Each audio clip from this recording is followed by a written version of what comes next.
Good evening, dear students. Today we have to know some another concept, and that is proportion. What is proportion? Before the proportion, you have studied about the ratio. The meaning of the proportion is the same ratio. अगर बेटा हम दो चीज़ों का ratio लेते हैं, ठीक है, दो चीज़ का हम रेशियो लेते हैं और सेम उसी रेशियो का कोई और चीज़ लेते हैं तो दोनों का रेशियो आपस में सेम कहा जाता है।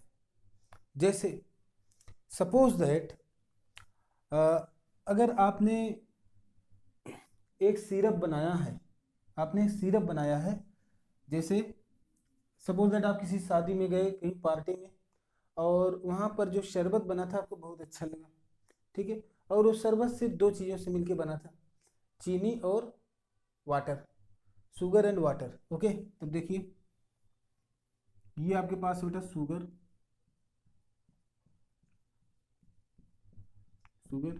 एंड बेटा ये है आपके पास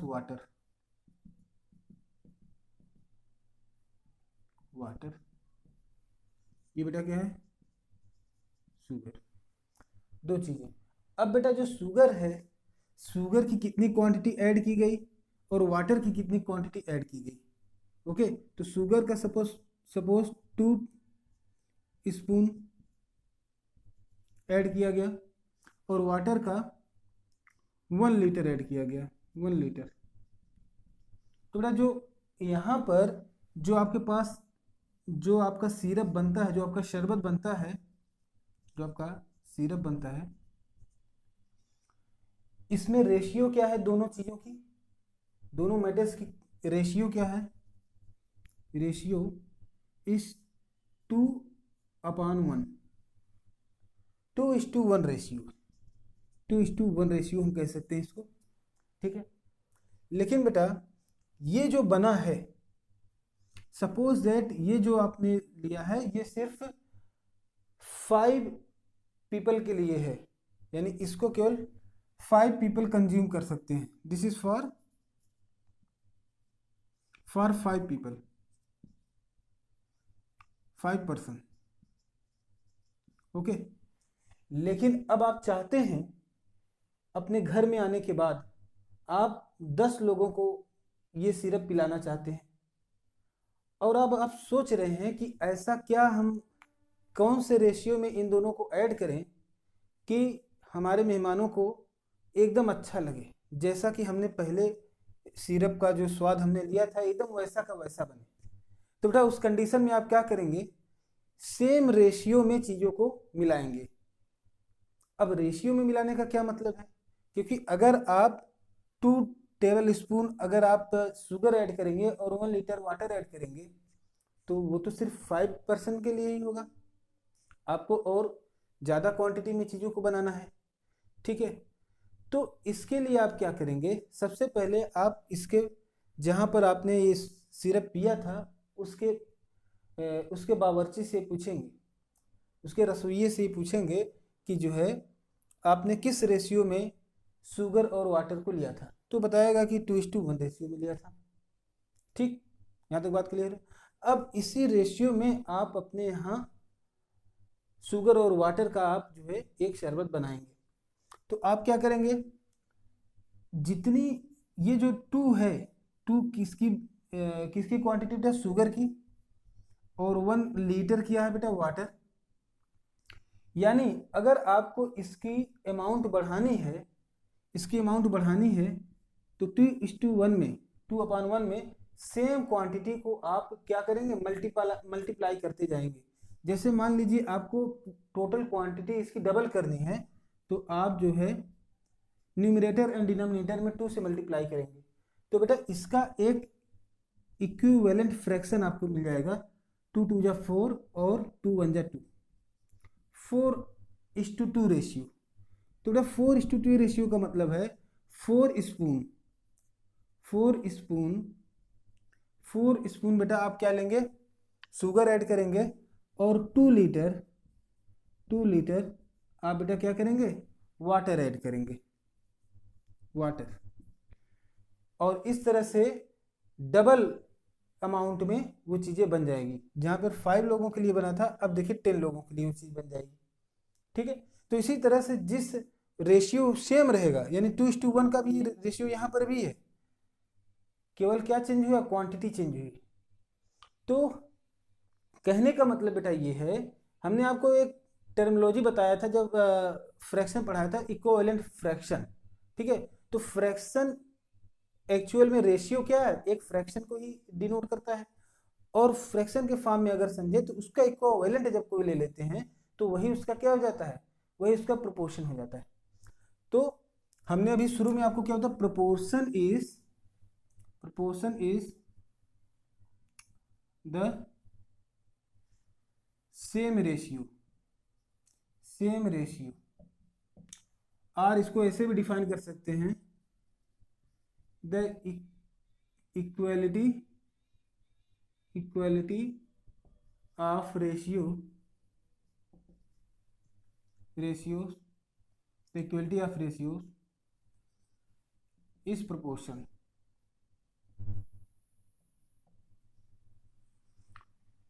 तो यहाँ पर देखिए बेटा दो रेशियो है, एक यहाँ पर 2:1 का रेशियो है, दूसरा बेटा 4:2 का रेशियो। तो दोनों आपस में क्या है, ये दोनों आपस में प्रोपोर्शन है। और बेटा प्रोपोर्शन की एक साइन होती है, इनको डिनोट करने के लिए हम we can write here 2:1 proportion to 4:2। ये रिप्रेजेंट करने का सही तरीका है। इसका मतलब बेटा ये है कि 2:1 रेशियो की कोई चीज है, ठीक है, रेशियो सेम है, 2 और 4:2 रेशियो का चीज का सेम है, लेकिन दोनों आपस में प्रोपोर्शन है। प्रोपोर्शन मीन्स एक ही प्रोपोर्शन में दोनों हैं, दोनों का प्रोपोर्शन सेम है, यानी दोनों इक्विवेलेंट हैं।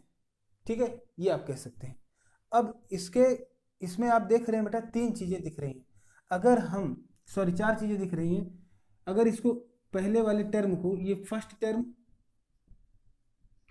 Term, second term, third term,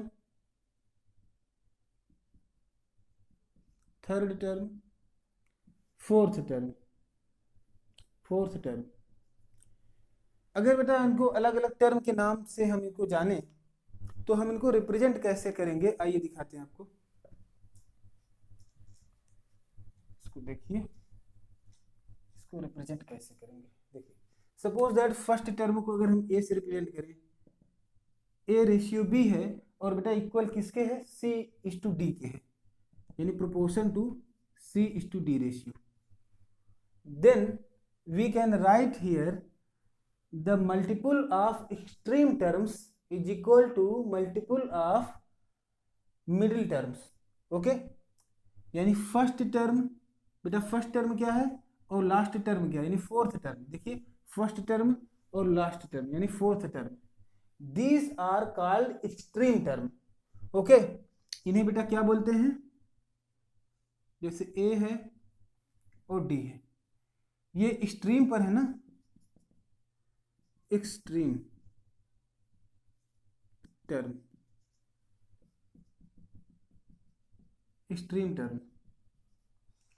लेकिन ये जो मिडिल में है बेटा बी और सी, ये क्या कहलाते हैं बेटा, मिडिल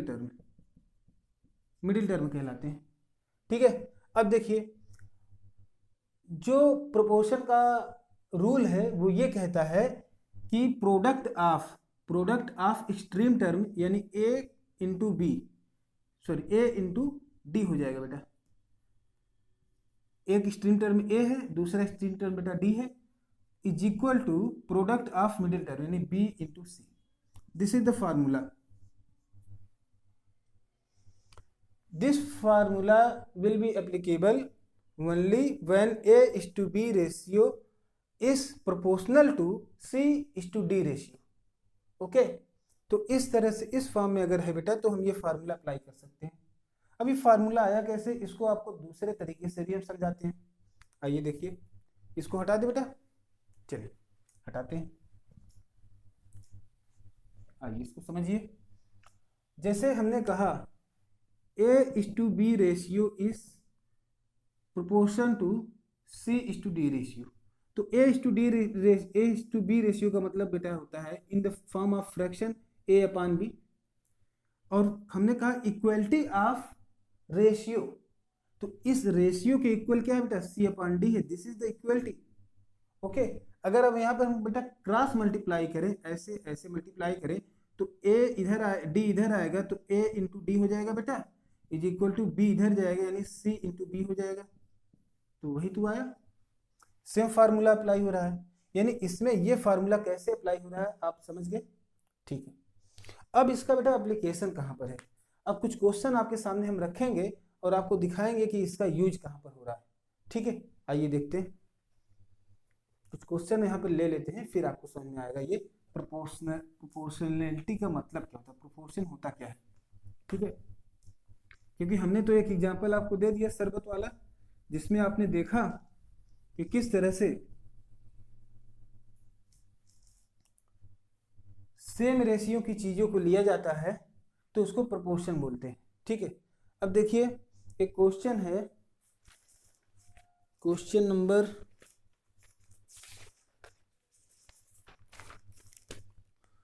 टाइम कितना हो रहा है, 11 मिनट हुए हैं अभी बेटा। क्वेश्चन है question number 3, on an average of 4 students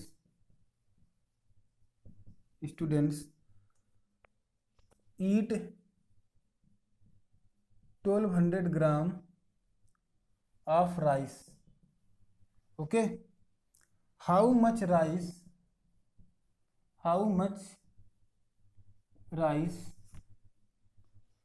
will be needed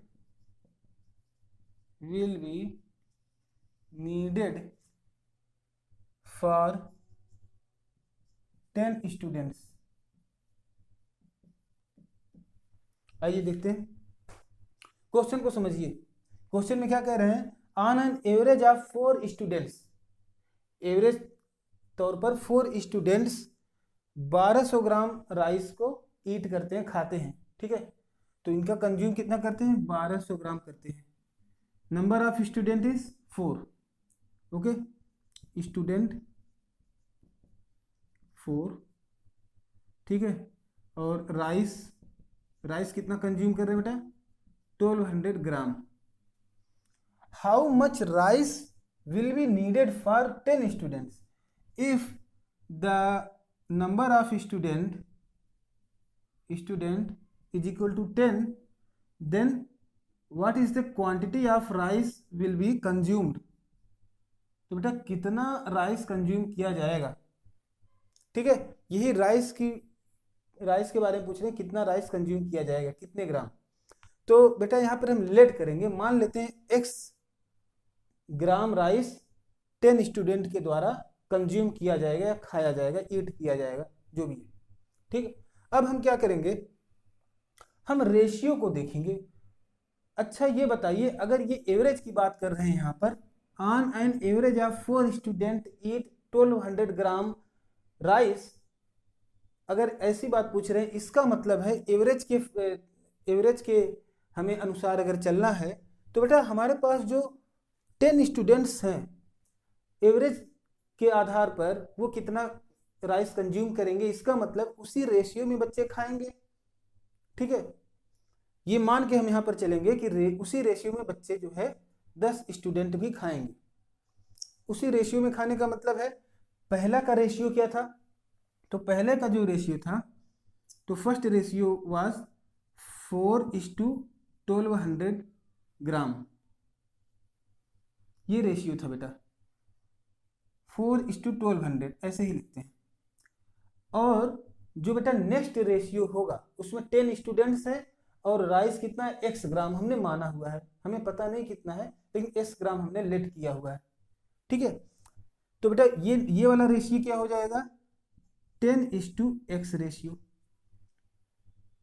अब एवरेज की बात कर रहे हैं, on an average 4 student Yeats 1200 gram rice, it means that average की बात अगर हो रही है तो इस केस में भी रेशियो सेम रहेगा।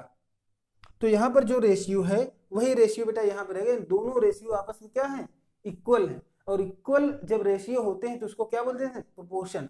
तो यहाँ पे बेटा प्रोपोर्शन का साइन लगाएंगे, यानी 4:1200 प्रोपोर्शनल टू 10:x रेशियो। ये दोनों रेशियो आपस में क्या होंगे, प्रोपोर्शन होंगे, इक्वल होंगे। अब बेटा इसको सॉल्व कीजिए।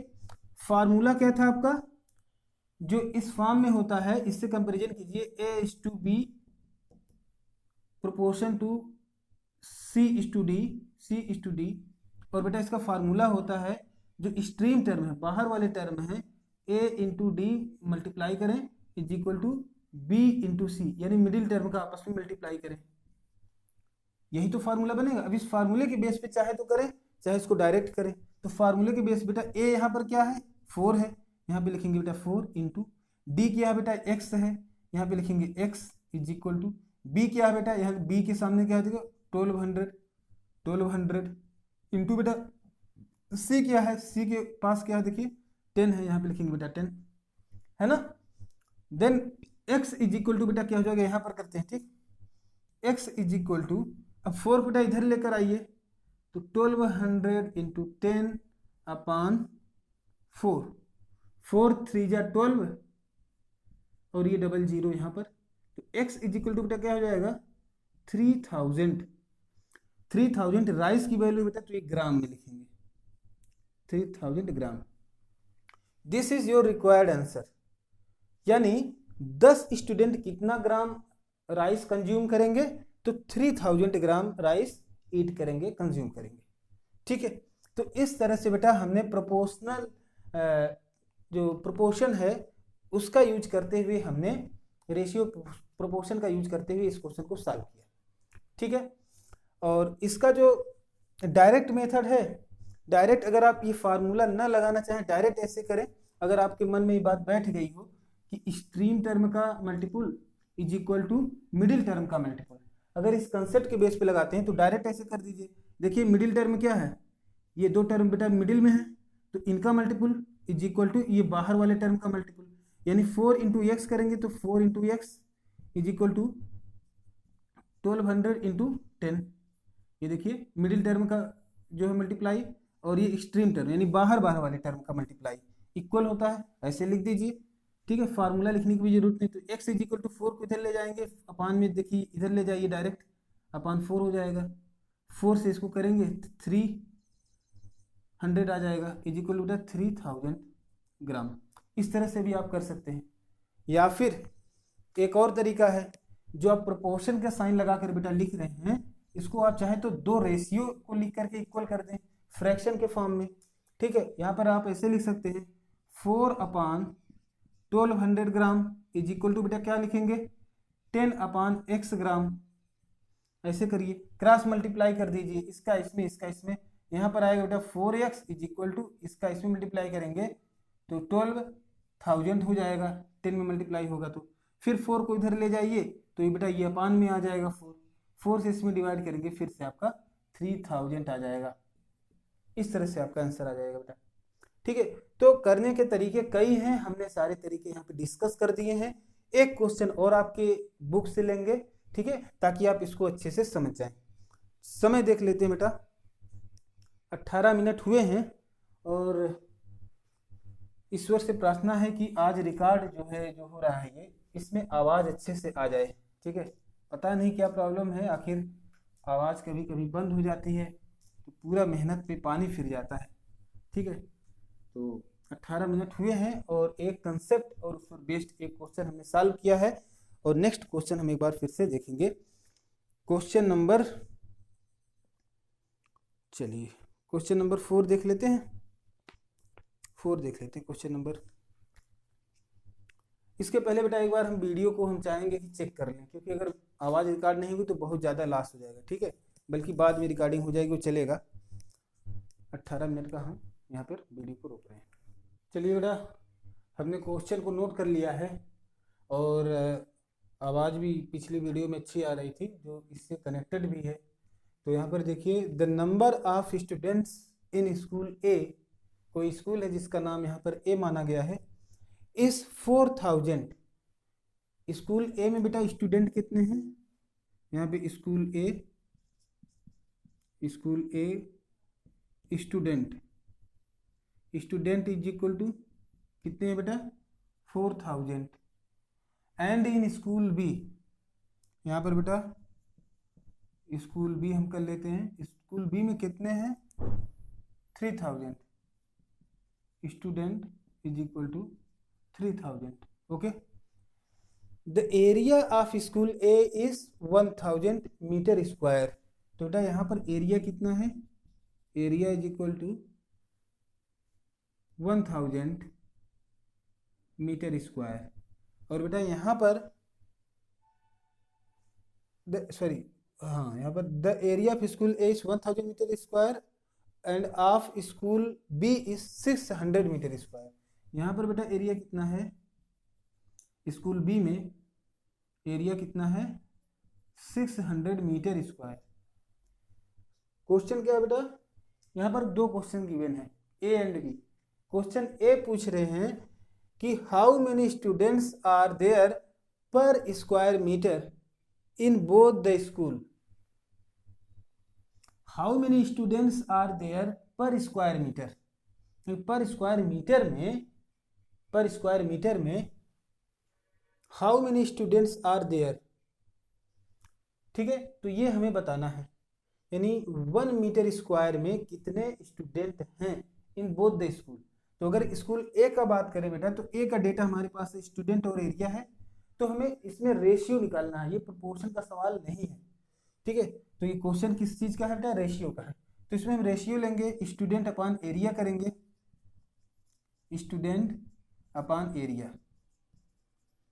जब एरिया 1 आ जाए बेटा, इसका मतलब है हमारे पास नंबर ऑफ स्टूडेंट आ गए। ठीक, ये हो जाएगा बेटा 4000 अपॉन 1000, 0 से 0 cancel, is equal to 4 upon 1, यानी एरिया कितना हो गया बेटा 1, यानी 1 मीटर स्क्वायर एरिया आ गया। और स्टूडेंट कितने हो गए 4, यानी नंबर ऑफ स्टूडेंट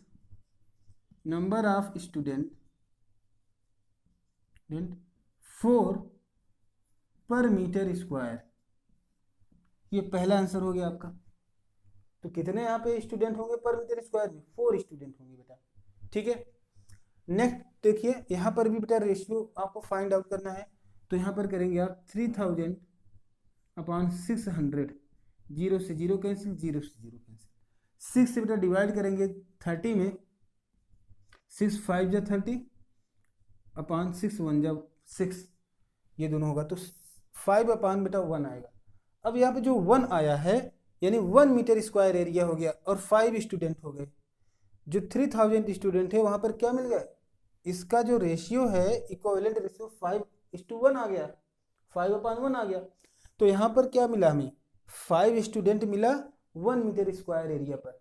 तो यहाँ पर आंसर क्या हो जाएगा, आंसर इसका वाला लिखेंगे तो 5 students per metre square area. तो इस तरह से बेटा हमने कर लिया। ठीक है, पहला क्वेश्चन हमारा सॉल्व हो गया। सेकंड क्वेश्चन जो गिवन है बेटा, विच स्कूल इज लेस पॉपुलेटेड, यानी कहाँ पर आबादी कम है। बेटा एरिया के अकॉर्डिंग हम आबादी को कैलकुलेट करते हैं, यानी पर मीटर स्क्वायर एरिया में जहां पर कम से कम लोग रहेंगे उसको कम पॉपुलेटेड कहा जाएगा। ठीक है, तो पर स्क्वायर एरिया में अगर हम देखें तो ऐसे तो अगर हम देखते 4000 अपॉन 1000 और यहाँ पे 3000 अपॉन 600 मीटर स्क्वायर, तो ऐसे देखने में क्या ज्यादा लग रहा है बेटा, ऐसे देखने में क्या ज्यादा लग रहा है, यानी पॉपुलेशन ज्यादा कहाँ पर थी, देखिए यहाँ पे 4000 था लेकिन कितने में था 1000 मीटर स्क्वायर में था। यहाँ पे एरिया भी तो ज्यादा है, तो लेस पॉपुलेटेड की बात कर रहे हैं। तो हम यहाँ पर देखेंगे पर मीटर स्क्वायर में कितने लोग हैं, यहाँ पे 4 लोग हैं, यहाँ पे 5 लोग हैं, तो एरिया किसकी ज्यादा हो गई, सॉरी एरिया नहीं, पॉपुलेशन किसका ज्यादा हो गया, स्कूल बी का पॉपुलेशन ज्यादा हो गया, क्योंकि यहाँ पर 5 स्टूडेंट पर मीटर स्क्वायर है और यहाँ पर सिर्फ 4 स्टूडेंट है।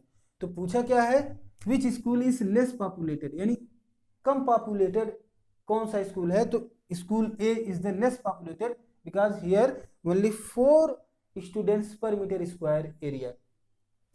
देखिए 4 is less than 5, so school A is less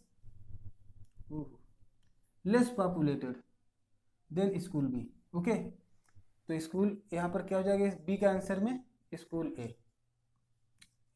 A is less populated. Okay, I think आप इन चीज़ों को समझ गए होंगे। ठीक है, इसके आगे भी कुछ क्वेश्चन है बेटा, question number 5 and question number 6। Okay, और मैं आपसे ये चाहता हूँ कि आप ये 5 और 6 आप खुद से करें। अगर आप नहीं कर पाते हैं, पूरा क्वेश्चन टाइप करके आप कमेंट बॉक्स में डालेंगे, तब नेक्स्ट वीडियो में उनको मैं सॉल्व करके दिखाऊंगा, अदरवाइज नेक्स्ट टॉपिक शुरू कर दूंगा। ठीक है, तो चलिए, thank you so much for watching this video. आज के लिए बस इतना ही, मिलते हैं किसी नेक्स्ट वीडियो में। Thank you so much.